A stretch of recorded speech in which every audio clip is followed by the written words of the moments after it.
It's a mean age. But it is going to be a beautiful future as long as we don't fuck it up. I'm Brian McWilliams, and this is Mean Age Daydream, where I bring you unfiltered comedy, criticism, philosophy, and politics with a Mean Age Daydream.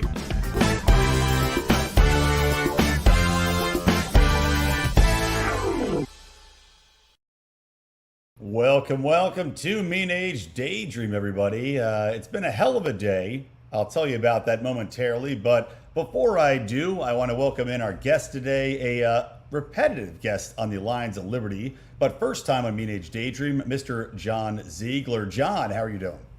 I'm okay, Brian. Sorry to hear about your rough day. Oh, well, we're all going to hear about it. We're all going to commiserate. But just to tell you guys more about John, if you're not familiar, so John is the host of the Death of Journalism podcast. Now, this is a continuation of With the Benefit of Hindsight, which is a podcast which studied the Sandusky scandal of Penn State. I went to Penn State. The Lions of Liberty name is derived from the Nittany Lions, so I am passionate about my Nittany Lions. And we don't have to go deep into it, but John has been on John Odermatt's podcast many times breaking this down. I encourage everybody to check that out, framingpaterno.com. You can find all the links there. But we're here today to talk about the death of journalism. Now, John, we'll get into that, but as you mentioned, I had an incident. I didn't think I was going to be able to record this podcast. And for regular listeners and watchers of the show, you'll recognize that I am now a fan head man. I think it's probably distracting to John because I have a fan literally just circulating above my bald head because I'm in the bedroom of my rental house.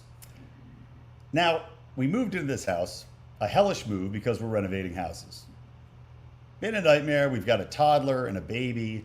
The move, awful. So much stuff left behind. But I moved the stuff in. We still got some boxes on the floor.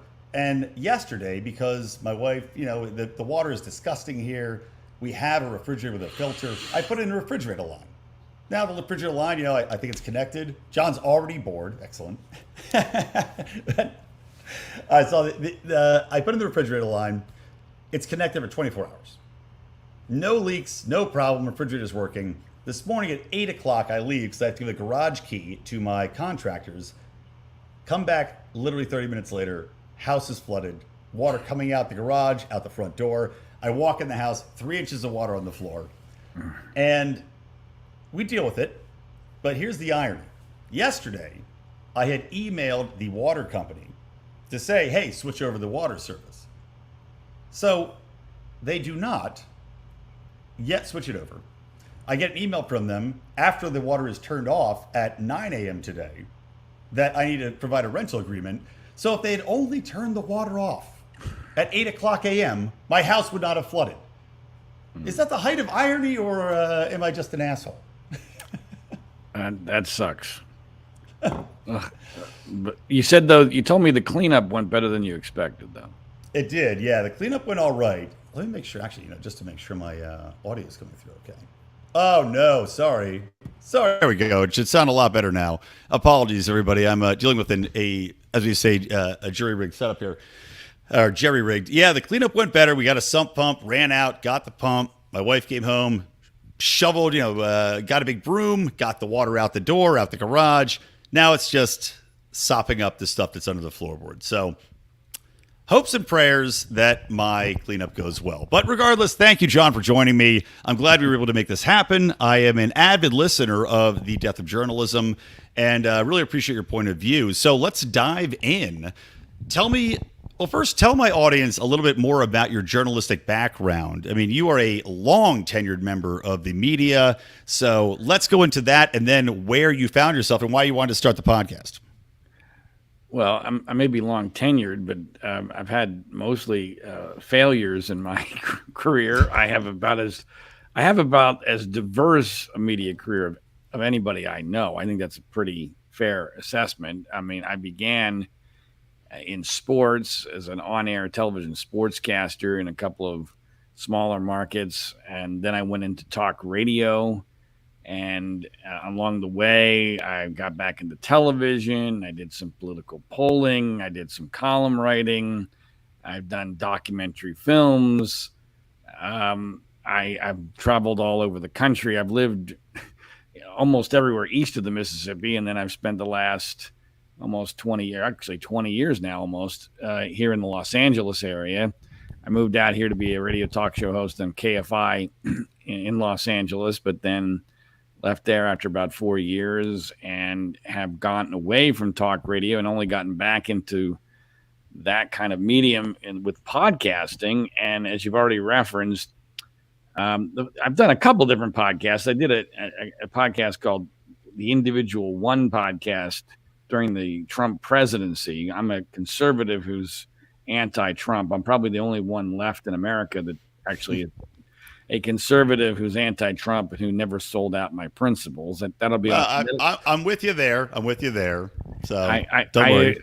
Okay, well, I'm glad there's two of us. But if I had a business card, I'd probably put that on my business card. The last conservative to be anti-Trump and never sell out his principles. But and after the Trump presidency, I did a podcast you referenced called With the Benefit of Hindsight. And I did that with Liz Habib, who ironically at the time was the television sportscaster at the Fox affiliate here in Los Angeles. And it's ironic because we met like 30 years prior as co-hosts of a newscast at an NBC affiliate in Steubenville, Ohio, Wheeling, West Virginia. And as you stated, that goes into the entire Penn State, Joe Paterno, Jerry Sandusky scandal. It's an epic podcast. If you haven't heard about it or heard it, it is extraordinary in so many different ways. And for people who have given it a fair opportunity, it almost, with I think about a 95% success rate, blows people's minds and usually changes their perspective completely about what they think they know about one of the biggest stories of the decade, which exploded nationally in November 2011. And I now believe we have proven beyond any reasonable doubt that the entire story, as told to us by the news media, was bullcrap. Mm-hmm. And after we did With the Benefit of Hindsight, Liz and I were kind of figuring out what we wanted to do next. We started doing The Death of Journalism together, which was kind of in the same theme, but obviously much, much broader with regard to topics. It was news of the day, looking at the news through the prism of this very, very broken news media, thus the name The Death of Journalism. And logistically and philosophically, Liz and I were having some problems during the first, 20 episodes or so. So Liz decided, and we, both decided that it would be better off if I just did this alone, although Liz has come back on the podcast as a guest. And so we've now done 80 episodes of The Death of Journalism, and I think I would like to believe that each of them is compelling in their own way and unique too, because it's not just me looking at the news of the day. Oftentimes I'll tell stories about my very, very strange life and career. On our most recent episode 80, I tell an extraordinary 45-minute story about my role in the O.J. Simpson case and how I played a very significant part in why O.J.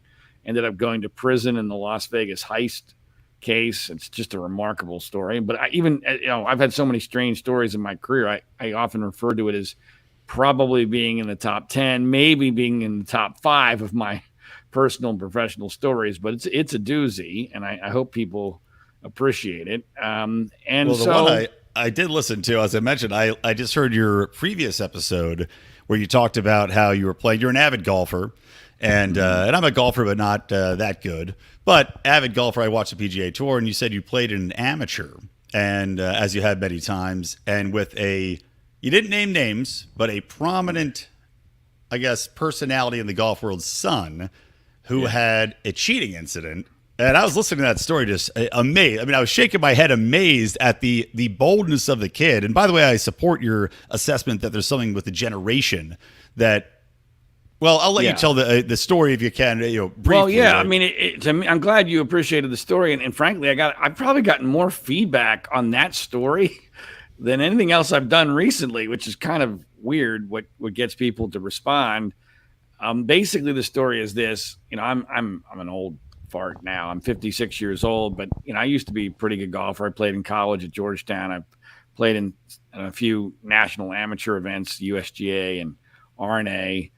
and won club championships and that kind of thing. But I still try to play in these national qualifier events, mainly just to keep my game in some semblance of shape because I don't get a chance to play much golf. I have 2 young kids and my wife works, and there's a whole lot of reasons why I probably play less rounds of actual golf than anybody I play against at the top amateur level. I practice a lot, but I only have usually like 2-hour windows to get away, and that doesn't allow you to play 18 holes of real golf. And so anyway, long story short, I was playing in the U.S. Amateur Qualifier about a month ago, and I played with a young kid.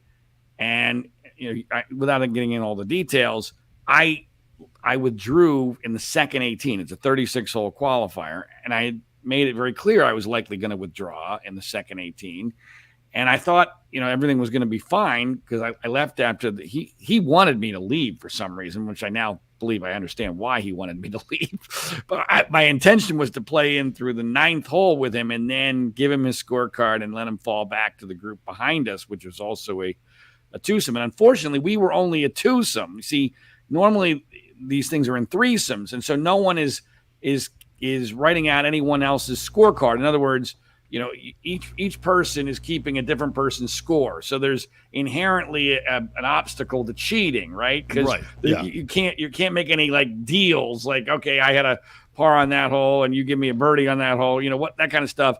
But because we were only a twosome because someone had already withdrawn, I realized this was going to be a problem. But they still, even at the top level, and the U.S. Amateur is the most prestigious amateur golf championship in the world. This is a tournament won 3 times by Tiger Woods, twice by Jack Nicklaus, Phil Mickelson, Arnold Palmer. I mean, virtually everybody who's anybody has won this tournament, and it's still the most prestigious amateur championship in the world. So this is a big deal. And the kid I'm playing with, young high school kid, who, as you mentioned, has a father who is, it's not an exaggeration to say, has a close connection to Tiger Woods and a very, very close connection to one of Tiger's best buddies, Fred Couples, and as a player himself. And I think that played a role in what ended up happening here. Well, after the 7th hole of our second 18, I had indicated I was withdrawing, and he said, well, why don't you just go ahead? I'll fall back now and wait for the group that is behind us to come up the hill onto the 7th green. I said, I was a little miffed, but I said, okay, fine. So here's your scorecard. And I put my initials under the 7th hole, which in my mind was, I was signing off on those first 7 scores that I had been keeping for him being accurate. And he was still in contention, theoretically, on a very, very, very difficult golf course. This is probably the most difficult golf course in the entire qualifying process for the U.S. Amateur. That's not an exaggeration. So the scores were high. And so therefore I knew, even though I think at the time he was 4 over par at the time, somewhere in that range, 4 or 5 over par for the tournament, he was still in contention. And so I gave him his scorecard, and I was a little miffed that he wanted me to, basically move along and get I thought maybe he was pissed at me because he had just bogeyed the previous 2 holes and he was kind of falling out of contention. And so I thought, okay, fine. And so I just went in, played by myself for the 8th and 9th holes, told the officials at the clubhouse I was withdrawing, told them I had given the scorecard to the kid I was playing with, and everything was fine. Well, I got home. It's a 2-hour drive back to where I live, and I checked out the scores because I wanted to see how everyone else was doing. I knew a few people in the field, and I happened to notice that the kid I was playing with was still in contention to be one of the 2 qualifiers. And I'm thinking, wow, that's really amazing because when I left, he had just bogeyed the last 2 holes. He was leaking oil. The course was playing very difficult. I didn't think he was that great a player. I mean, I've been around enough to know who's a really great player and who's not. I mean, he's a young kid still. So I'm thinking, wow, how did this happen? So I go to click on his name where you can then check the score by the hole by hole score. And much to my shock, the scores are wrong on both the last 2 holes that I had been playing with him on, which was number 6 and number 7, where he had made bogeys on each of those 2 holes. And on the app, they were recorded as pars. And I'm thinking, this can't possibly be. This cannot possibly be that he just brazenly, blatantly cheated and changed the scores on his scorecard, because that, there's all different sorts of levels of cheating, right, in golf. And even at the highest level, I mean, even at the pro level, you'll see guys take bad drops or, take a ruling that's kind of skeegee. But this is so far beyond a bad drop. I mean, you said he had a caddy too. It was like a family friend who was helping caddy. So somebody was complicit in this as well. Well, see, that's what I don't know. And to this day, I may never find out what really happened here. I'd love to talk to the caddy, because the caddy was an older gentleman. I would say older, probably around my age, but he was a guy who was a friend of the family, someone who seems very reputable, seemed to be like very wealthy, by the way, and he was doing it as a favor, I guess, to the kid's dad or whatever. He was a friend of the family, so he's caddying for the kid, and I have no doubt whatsoever that this guy knew that his player, the kid, had made bogeys on number 6 and number 7. So anyway, I call the clubhouse.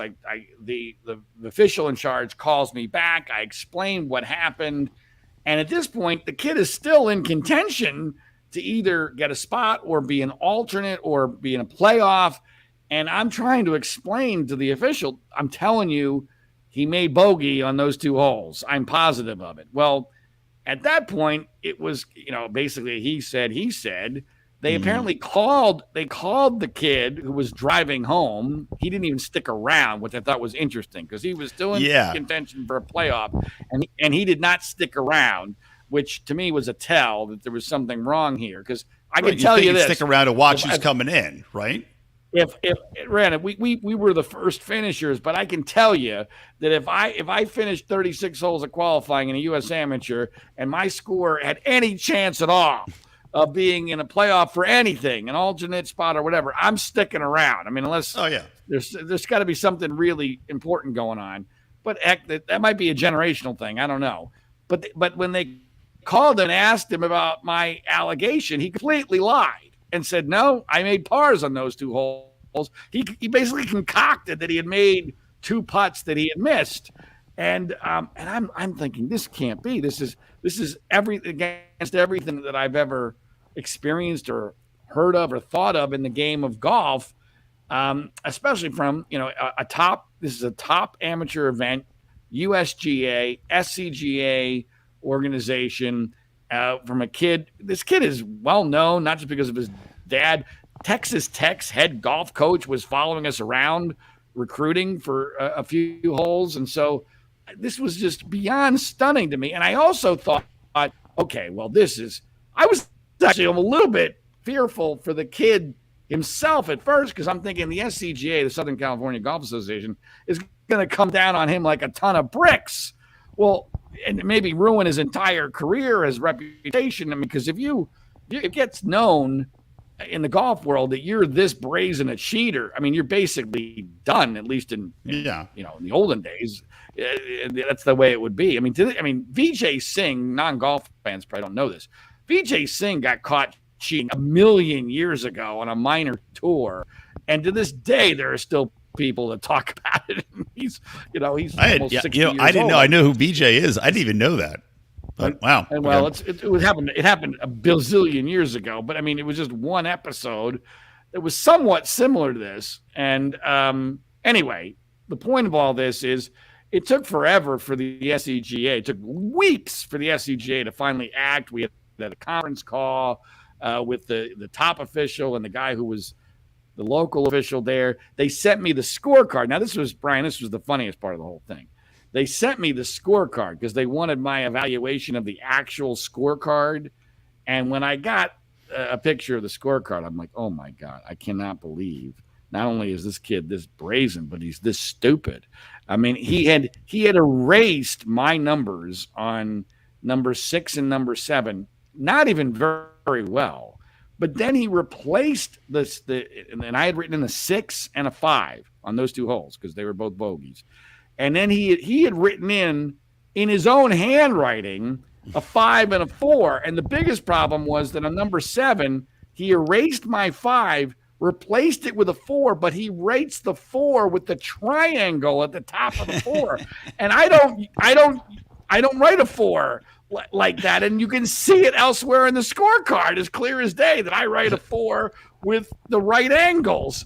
That was my favorite part. That was my favorite part, by the way. Listen to that story. Is that it's so just idiotic. Like, if you're going to cheat, at least be clever about it. Try to emulate the letters. I mean, it's very, because I was thinking, I did the same thing. I did the right angle 4.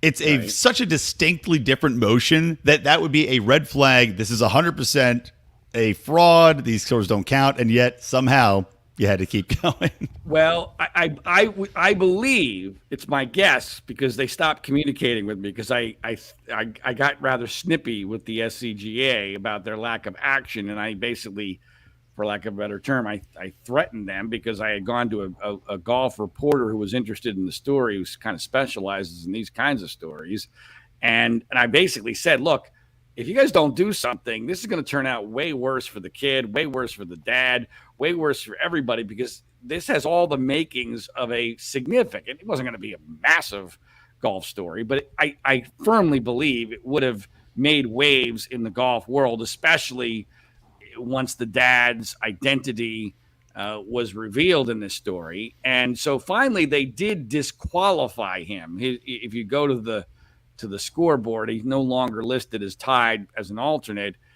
He's disqualified. But I don't know whether or not anything else happened. To me, there ought to be a massive suspension. They told me, and I understand this, that disciplinary actions have to be confidential, blah, blah, blah.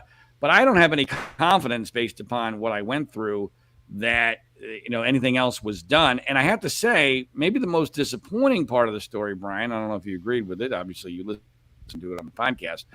I actually was expecting to get a call, either the dad or from the kid being forced to call because the dad told him to apologize to me, because I was put through a really uncomfortable situation. It was a pain in my ass. Plus, I felt like my own integrity was being questioned because I'm like, guys, I'm telling you, this is not what happened. And that ought to be enough, especially since the scorecard backs me up so obviously. And that did not happen, and that has not happened. I don't expect it to happen. Although I have to say, the more I think about it, and I've talked to some other people within the golf world about this, I may try and get in touch with the dad, because I would like to at least know that the message was received by the kid. If from a lot of different perspectives. But, and I don't know, maybe the dad is afraid because of his position in the golf community. Maybe there's more vulnerability there. I don't know.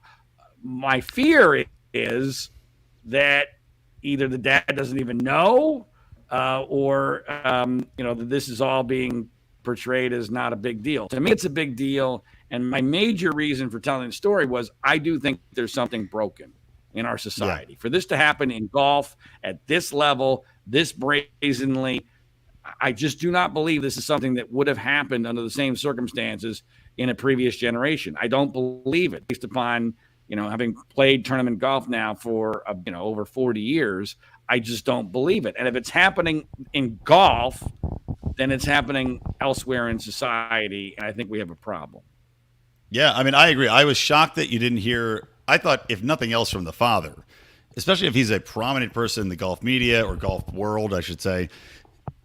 That's what I thought about more than anything. If this is a teen, okay, you have that instinct to cheat, right? You want to get ahead. You want to be a player. You want to get in the tournament. But especially if your father's well known, what happens if you get found out, especially so brazenly?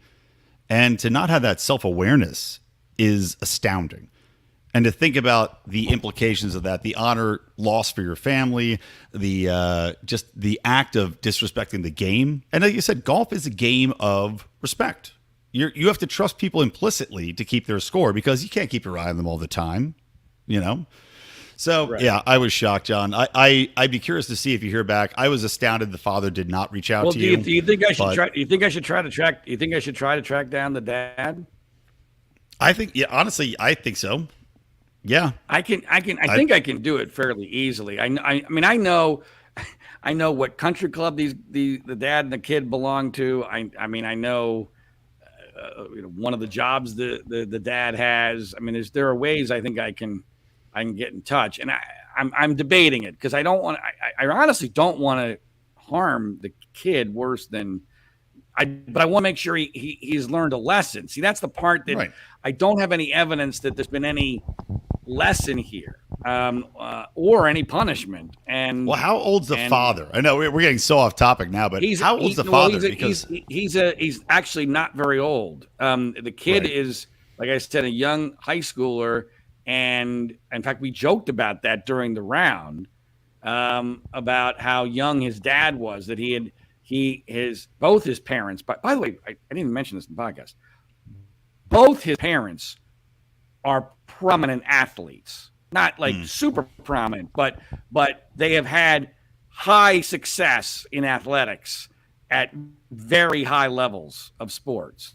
So they're not household names, but they are both his mom and his dad. And so now that I actually think about it, I didn't even think about that, but that actually makes it even worse in my mind. But yeah, exactly. Well, I worry that that's part of the problem, though, is like the generation, it's this generation, but it's also the generation previous, right? It's a little bit of less accountability, letting things go, less attention to what their children are doing, and I think less willingness to stand up and tell their children what's right or wrong, to punish them.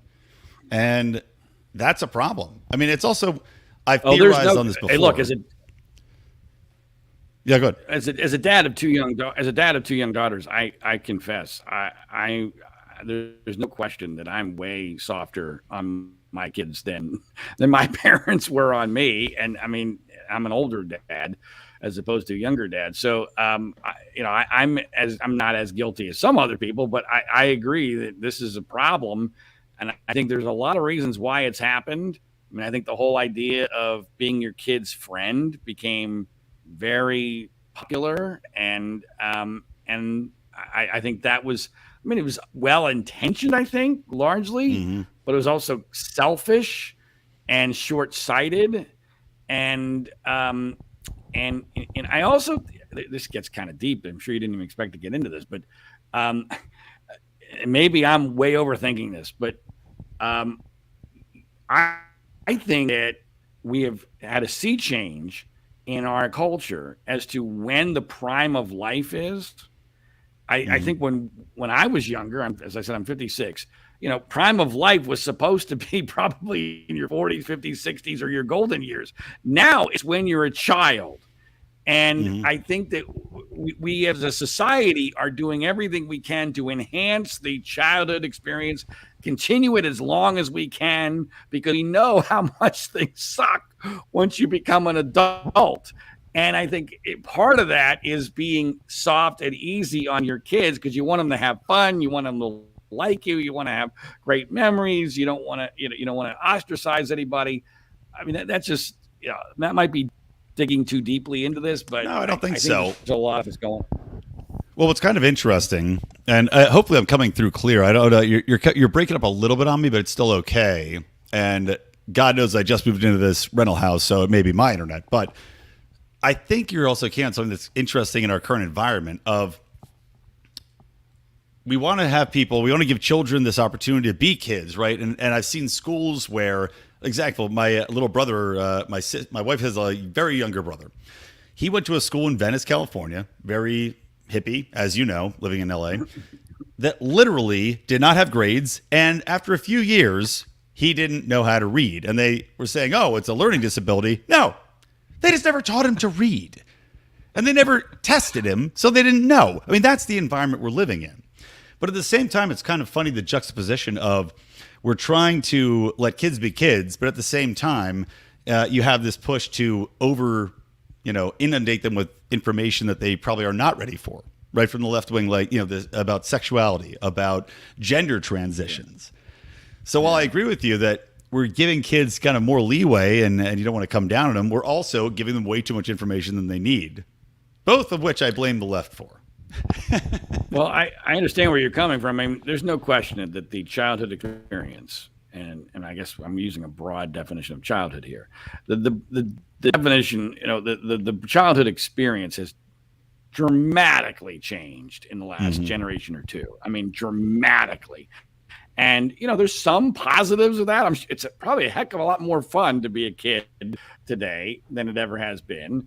And kids are, in most cases, are, in my view, spoiled as hell. I mean, heck, my financial situation, our financial situation, is not as good, as it was when I was my kid's age, and yet my kids' lives are way better than mine was. Yeah. And so I'm not sure how that works, but it's weird. I mean, that they're frankly spoiled. Everyone is, and we try really hard not to spoil our kids. I mean, especially here in the Los Angeles area, you get kids that are just insanely spoiled. And I do think that there are ramifications for that we probably haven't fully understood or seen yet, because it's still working its way through the system. Yeah, I would agree. I mean, one of the things I also think about too, well, we're getting so off topic. We're going to come back to the death of journalism. I swear to God, guys, Okay. in the last 30 right. minutes of the show. I do think about that. Yeah, they're spoiled, but it's also, I mean, in a way, it's the access. Things are cheaper, better, right? We're libertarians. We believe in capitalism. That is a benefit, right? Mm-hmm. But it's also the advancement of technology. And I think about how much children now rely on technology. Parents are relying on technology. How much time is spent lost as a parent? I think about this a lot. With me looking at my phone and not interacting with my child, or my child. Now, granted, my kids are much younger than yours, 3.5 and 11 months, very young. But still, my kid, I just moved houses. It's a pain in the ass. I turn on the TV, go for it. I'm on my phone because I haven't been on the phone in a while. It's an addiction. And I wonder what the impact that does have on children. And the spoilage, I mean, it's almost inevitable, right? Because they have such a cornucopia of content, of cheap products and goods around them. I think it's almost impossible for them to not be spoiled, almost at any income level. That's been my experience. As far as the phone, I mean, my kids give me all sorts of crap for being on my phone all the time.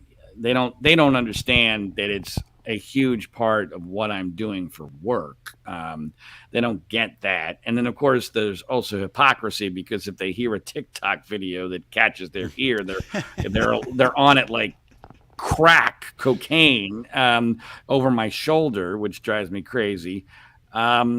But look, there's all sorts of different challenges now that never existed before, that I don't think we're handling very well, for a lot of different reasons. And frankly, I mean, I'm known as a pessimist, Brian, but I'm amazed that society hasn't been collapsing more dramatically than it already is. I mean, it's being pressured at so many different points, and so many different elements are changing so dramatically.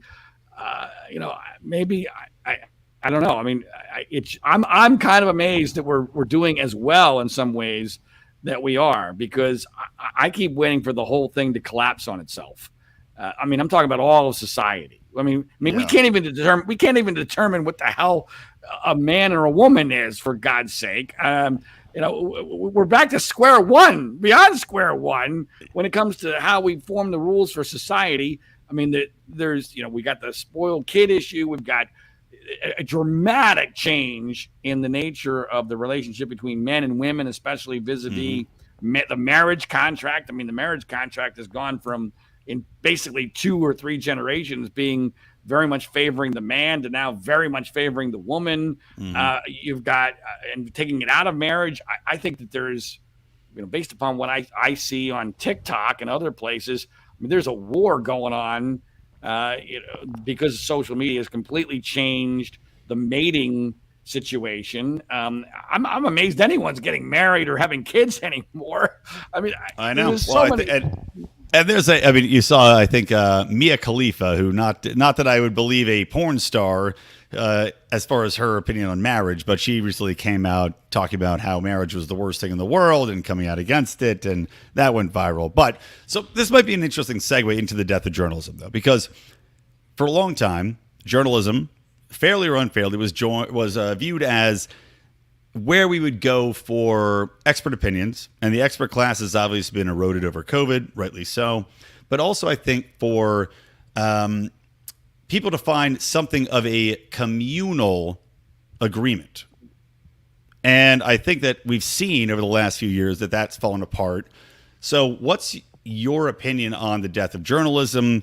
Do you think that this polarization is inevitable, always had to happen because of the money system? I mean, I'm curious to hear you kind of break this out because while the podcast is called The Death of Journalism and you do talk about it, the core issue of it, I think, is hinted at, but I'd like to hear your opinion on what really created this. Well, I have talked on the Death of Journalism before about something that I wrote about in a book that I wrote that nobody bought, called The Death of Free Speech, ironically enough. Even though the book was about free speech, the subtitle and much of the book dealt with this issue of media fragmentation.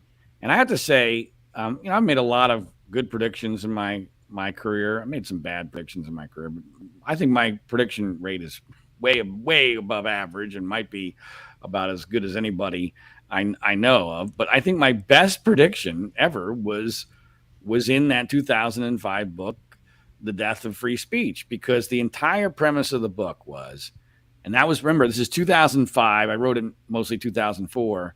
So this is when cable television has basically really solidified its hold on the certainly on the news media, but also on the cultural landscape. But we didn't have, the internet hadn't completely exploded yet. We certainly didn't have streaming services. There wasn't Netflix or Apple TV and all that. So the fragmentation, I didn't even realize at the time, was really only beginning.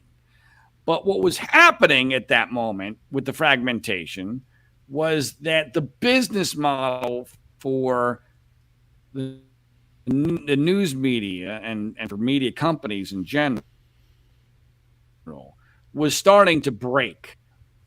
Apparently, did I just break up on you there? Sorry, yeah, a little bit, but you're still coming through. Go ahead. You're still coming through. Yeah, the feed stopped. Okay, all right. So I'll pick that up. So if you think about the audience as a pie, right? The American pie. Back in the golden era of media, you had very few elements that were taking pieces of that pie. You've got the three major television stations, and every community had its own newspaper, and nationally, the New York Times and the Washington Post had more influence. And then for a while, USA Today had a national influence on news media. And then you had radio stations. And basically, if you owned a TV station, a radio station, or a newspaper, it was a license to print money because the pie wasn't being splintered nearly that much. So everyone got a big piece of pie. There was plenty of pie to go around. And then as these outlets expanded and cable television exploded, and then the internet happened in a big way, and you got a billion different websites, and then eventually that gets into Twitter. I mean, Twitter basically, we went from having one Matt Drudge with the Drudge Report to having 10,000 Matt Drudges or maybe more, with people who are basically doing the exact same thing that Matt Drudge was doing with the Drudge Report. And so now everything is getting splintered into smaller and smaller pieces. And so I like to describe the history of broadcasting as it started as broadcasting. It then went to narrowcasting. Then it went to cult casting. And now we're in the era of narrow cult casting, where what you can do, and we've seen this like with Newsmax or One American News, where you don't need a large audience in comparison to the overall country. You just need a very loyal audience, a rabid audience that's going to consume you on a consistent basis and be so enthusiastic about it that they will, buy the products of the people that are advertising on your outlet. So we now live in a world where Newsmax, which has percentage-wise, a very small percentage of even the conservative television audience, can be very successful because it doesn't cost them that much money, and they have a rabid cult Trump following. And then on the other end, these networks that used to broadcast, ABC, NBC, CBS, and even CNN and MSNBC and Fox, have all now had their audiences and their share of the pie shrink to the point where it's very difficult for them to make a profit, or at least the profit that their parent companies are used to. And this has created an enormous amount of pressure to make sure that content is ratings friendly. And instead, it used to be back in the era where you had a license to print money.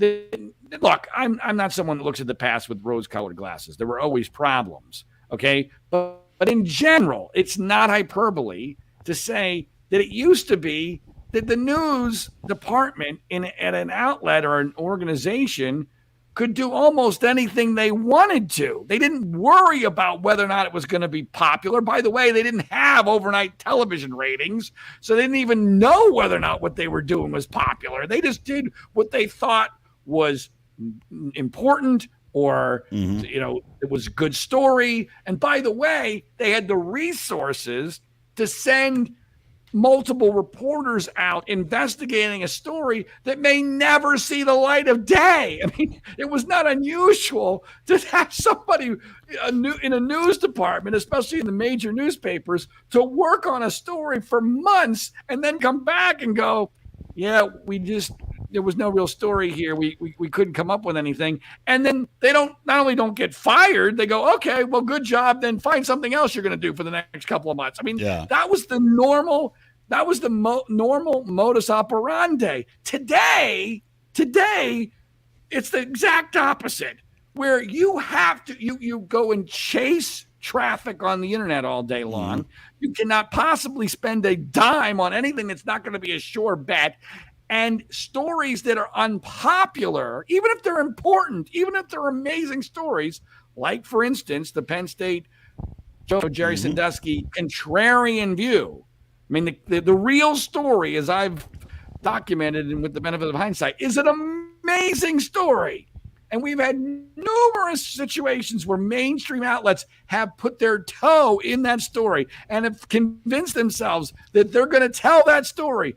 But inevitably, they all realize the same thing. Wow, this is an amazing story. It's true. It's important, but it's not worth our risk because one, there's no audience for it. We're going to get attacked for it. It's just not worth it.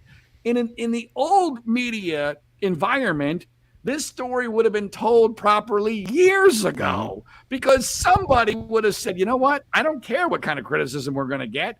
Let's do it. It's an amazing story. That's what we're here for. We're here to do journalism, and the media got this one wrong, so let's try to right the wrong. That doesn't happen now. And instead, let me ask you.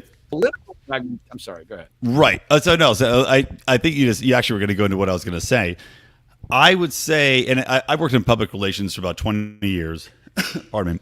So I've seen the change in media. I've seen the way you have to pitch them. I've seen the alterations in being able to pitch news stories. As you said, things that are interesting, things that are newsworthy, and you have a gut after doing this for so long. You say, this is a hit, and you throw it out there and nobody gives a shit because everybody's been downsized. Everybody's doing too many different angles, but predominantly, to your point, they focus on what's click-worthy.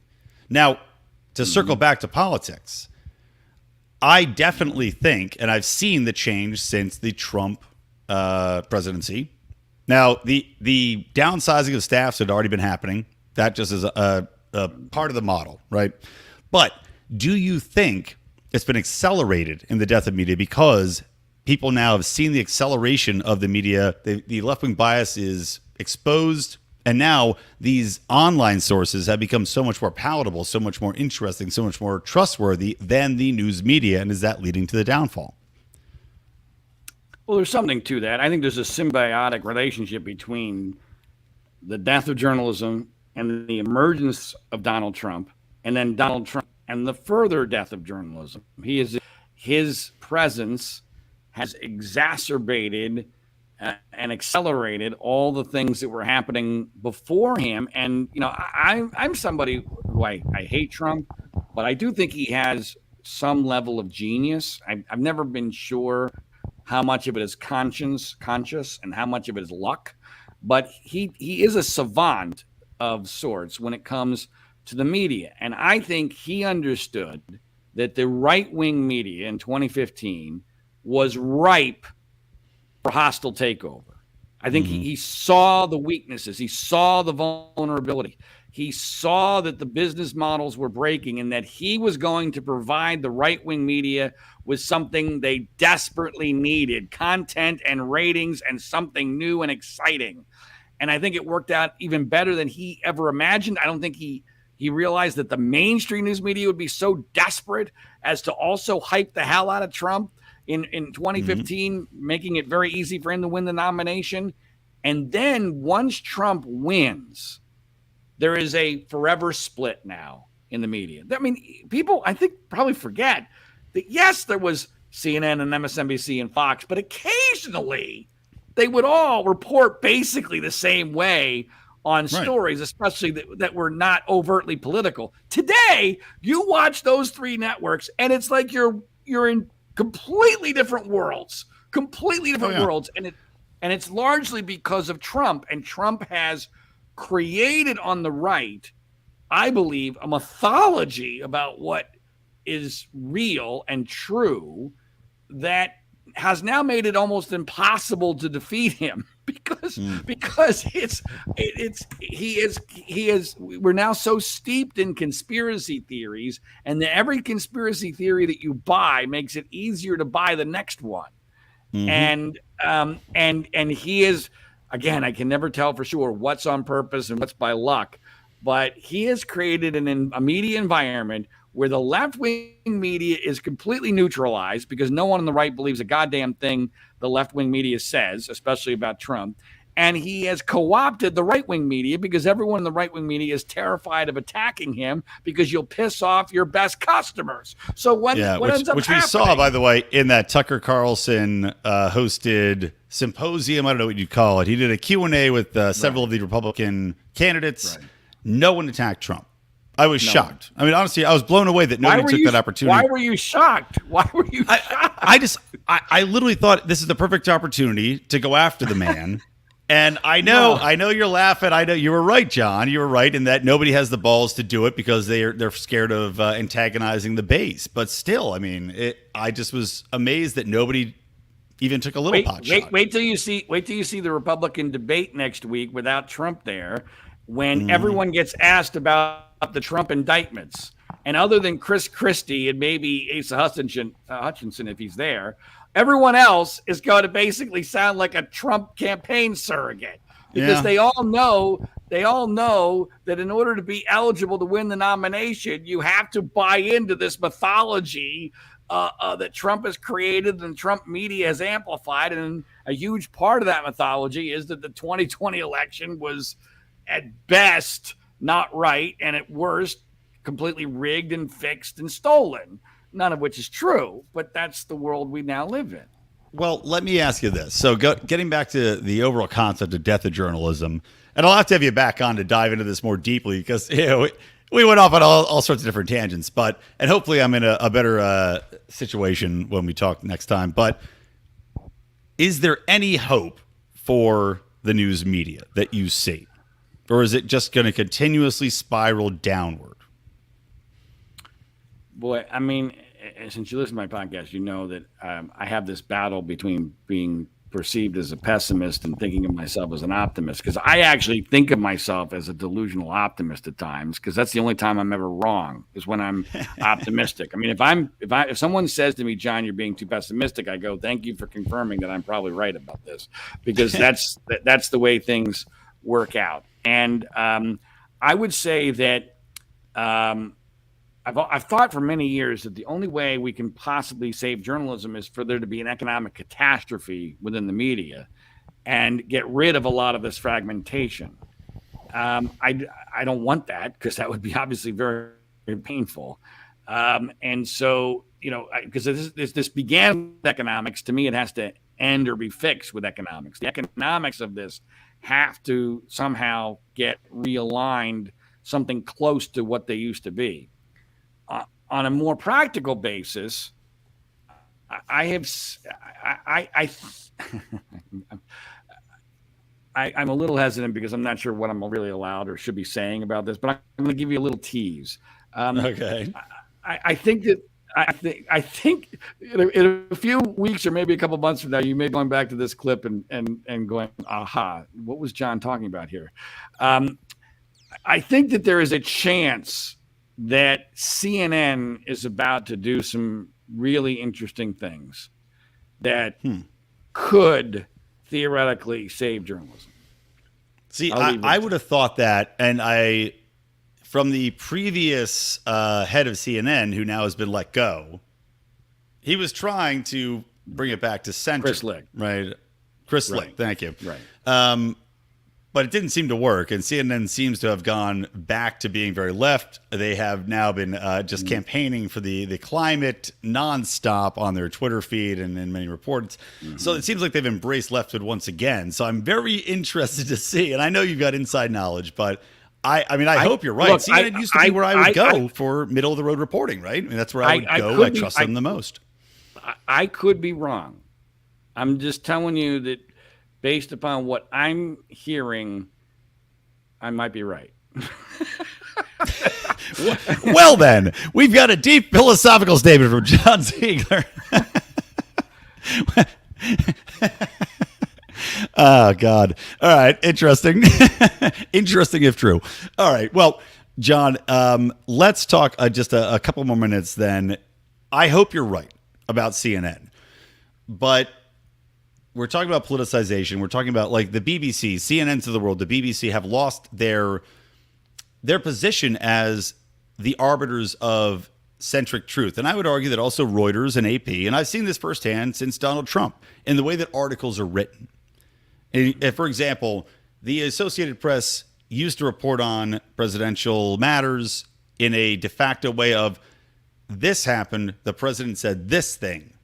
But now there's a lot of adverbs in there. There's a lot of descriptors in there.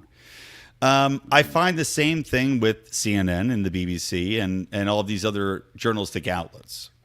So you're saying CNN may be salvaged. Is there any hope for the other ones? And where should people go? And I actually tweeted you at this. You did a Q&A. Where do you go when you want to know the truth? And where should my audience go? Well, I get this question a lot, and I always say you got to use multiple sources. I wouldn't use MSNBC, but I mean, I still think CNN is worth listening to because you will at least hear the semi-rational left-leaning, not always rational, but sometimes rational left-leaning view of things. So in my diet, there's CNN, there's Fox News Channel, there's Daily Wire, and then and then Twitter I use a lot, or X, whatever you call it now. I use a lot from people that I at least have some semblance of trust in. You know, what are they saying? What are they linking to? And so, but I've been doing this for 40 years or almost 40 years. I believe that if I have an expertise, it's in discerning what's bullshit and what's not. And so you have to train yourself to be able to know, okay, what's the self-interest, what makes sense, use your gut instinct, use your common sense, and also go by, the track record of the reporter or the outlet. But if it's about Donald Trump, I'll tell you what, this might be a weird way to answer your story. I hate the Hunter Biden story because I have no trust in anybody on the Hunter Biden story. I mean, I don't trust the left. I don't trust the right. The story is murky. My sense is that it's a scandal, but I don't think it's as bad as the right-wing media tries to pretend that it is, especially since he's not president. He's the son of the vice president when these allegations took place. But the reason I mention it is because it's a classic example of a story where nobody is a trustworthy narrator. Nobody. Yeah. On Trump, at least, in my view, on Trump, you can find like former Trump aides, like Bill Barr, to me, is a trustworthy narrator on Donald Trump. Okay, I don't inherently accept everything Bill Barr says, but to me, I start with Bill Barr on anything Trump related. And I listen to what he says, and okay, that makes sense, or that doesn't make sense, or I disagree here or there, whatever. There's nobody that fits that mold on the Hunter Biden story. Because there's nobody on there's nobody on the left. There's nobody on the left that's going to call out and go, this is bullcrap. This is wrong. This is what really happened here. This was a scandal. Nobody's going to do that. And so I think you have to look at a conglomeration of outlets and use your common sense. That would be my short answer. Yeah, and the old, I think one of the journalistic standards used to be to ask who benefits in any story. Nobody seems to ask that anymore. But yeah, I agree. I don't think there's anywhere you can really go anymore that can give you a straight answer. I will end. By the way, Brian. By the way, Brian. To me, it's not just bias. I mean, I don't talk that much about bias on the Death of Journalism. Yeah. To me, it's the incentive structures are all wrong, and also it's important to point out most of the people in the media, I'm talking about big media outlets, are stupid people. They are dumb. I agree completely. They are just dumb people, and they now have fewer resources to get their job done than they've ever had before, and less time to get it done than before. So when you take dumb people who really only care about keeping their place in a club, never, ever forget that the elite mainstream news media is a club. And you do not want to be kicked out of the club because the club is very cushy. It's like high school. It's basically high school with the cool kids, okay? You don't want to be kicked out of the cool kids table, all right? And I've had lunch at the cool kids table, and so I know what this is about. And I've never. And by the way, John, I'm amazed how many times they've tried to kick you out of the Cool Kids Club. I've heard you talk about your firings many times, and yet you survive. I've never been in the Cool Kids Club. I'm saying I was invited to lunch a few times, and so I understand the way the game works. But I've never wanted to be part of the club. I always knew I could never be part of the club. But I know a lot of the club members, and I'm telling you that is so. When you take these dumb people who want to remain in the Cool Kids Club, and you give them fewer resources and less time to do their jobs, and you give them distorted, perverse incentives, guess what's going to happen? Really bad reporting, because human beings are bad reporters as it is. I mean, that's the entire essence of the whisper down the lane game. You just play whisper down the lane with your friends one time, and you'll realize what horrendous reporters Homo sapiens tend to be. And so, we've picked the people to give us the news that are chosen for reasons that have nothing to do with news reporting. Mostly it has a lot to do with looks and celebrity and luck and playing the game, the political game behind the scenes. I mean, it's a completely broken situation, which again is partially why we call the podcast The Death of Journalism. Well, it's funny to think about. I was just, as you're talking, I'm thinking about how, the researchers do so much behind the scenes. Like the anchors really do anything. There's certain investigative journalists who do their own reporting. They do the research. They follow the stories. Some people do that. But there's so much emphasis behind the scenes on the support staff, which I'm sure have been eroded. And yet, ironically, is there a spider just crawled across your camera? Ironically, I just thought of a juxtaposition between the education system here in LA, especially, where they keep adding on, sub administrators and all this other staff below teachers, and yet the education system is pure trash. The journalistic system seems to be pure trash. If they just swapped those two initiatives, maybe they'd have more success. Well, I mean, I think that what caught me out of what you just said there was, the idea that these stars in the mainstream news media, they never actually do any of their own reporting. Right. I'll go back to the Penn State Joe Paterno Sandusky case. I never made a damn dime. I lost a lot of money covering that story for over 10 years, and then putting together with the Benefit of Hindsight podcast. I actually went to the homes of the people involved and spoke to the people involved, and from California on my own dime. And when you actually go to places and speak to people in person and do so with an open mind and ask the right questions, it's remarkable what you can find out. But no, there's not one major anchor or reporter national level who even, they might have made a quick trip to state college, but all they did was a stand up or an interview there. They never spoke to anybody because they never felt like they needed to, because they thought they already knew the story, and nobody wanted to rock the boat or go outside of the herd on that, because if you go outside of the media herd, you're going to get run over by the rest of the herd and you're going to get kicked out of the club. And so I knew a lot about how broken the news media was before Penn State, Paterno, Sandusky, but my God, if there's one thing, my favorite episode of with the benefit of hindsight is the episode that Liz Habib and I do about the news media and all the different stories of just abject incompetence and corruption throughout the entire media industrial complex when it came to their reporting on this story, or their lack of reporting on this story, and their unwillingness to fix the wrong that they created. And it really, to me, it goes back to perverse incentives. I'm a big believer as a libertarian, if you give people freedom but you provide the right incentives, things will tend to work out. Right incentives and the right disincentives.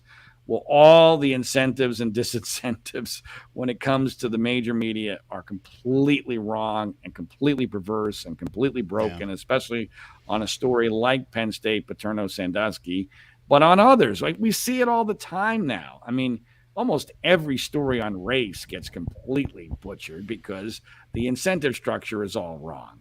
And I think you see it in other sex abuse cases as well, because everyone is so terrified of even being perceived as coming down in favor of someone who was a sex abuser, or being against someone who's perceived as a victim. That's the quickest way to lose your job, quickest way to get kicked out of the club. So no one will do it. And so they'd rather just go forward with obviously BS narratives.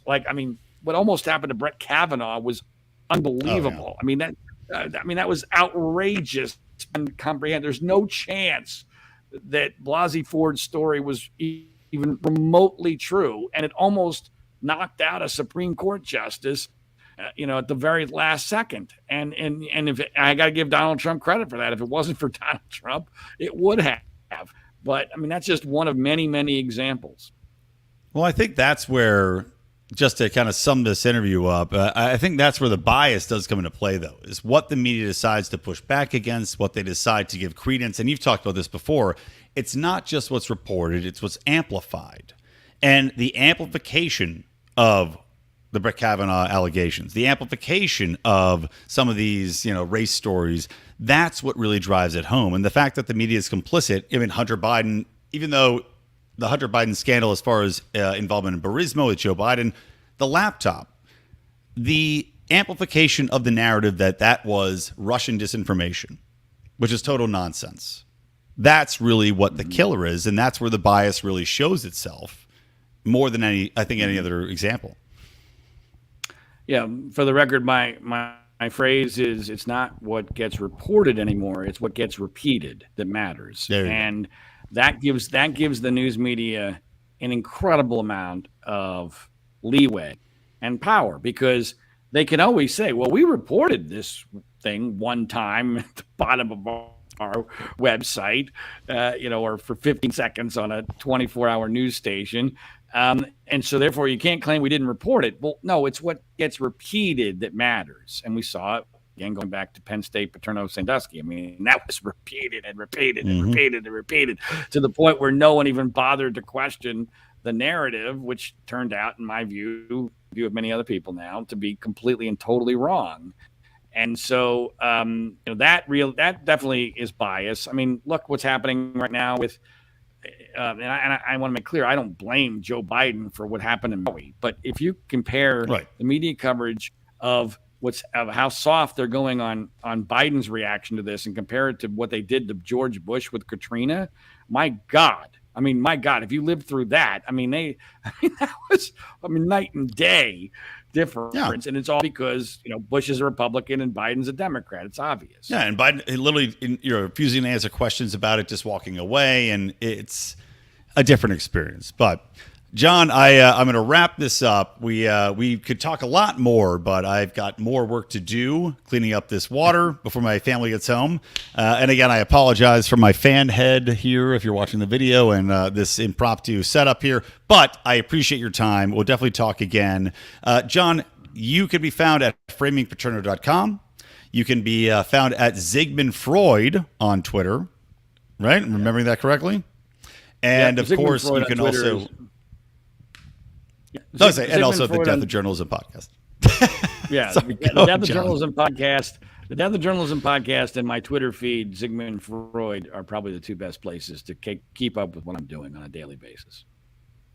There we have it. Thank you so much for joining me. I'm glad we were able to make this happen, and we will talk again soon. And to everybody else out there, thank you for listening. From me, Brian McWilliams, from the Lions of Liberty, from John Ziegler. Keep those electric eyes on me, and keep that ray gun to my head.